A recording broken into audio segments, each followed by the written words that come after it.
Şərurlu İsfəndiyar hakimə etiraz elədi. 75 yaşlı kişini yollarda əsir eləmisiniz.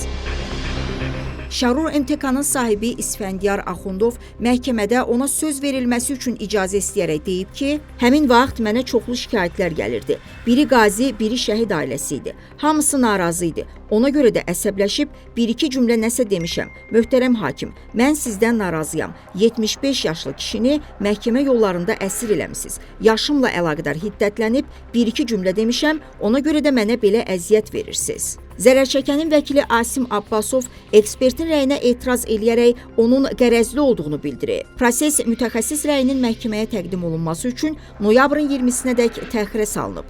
Qeyd eləyək ki, İsfəndiyar Axundov Progress 2016 MTK-nın həbsdə olan rəhbəri Emil Səməndarovu dələduz adlandırıb. Buna görə də Emil Səməndarov İsfəndiyar Axundov barəsində Cinayət Məcəlləsinin böhtan və təhqir maddələri üzrə xüsusi ittiham qaydasında şikayət eləyib.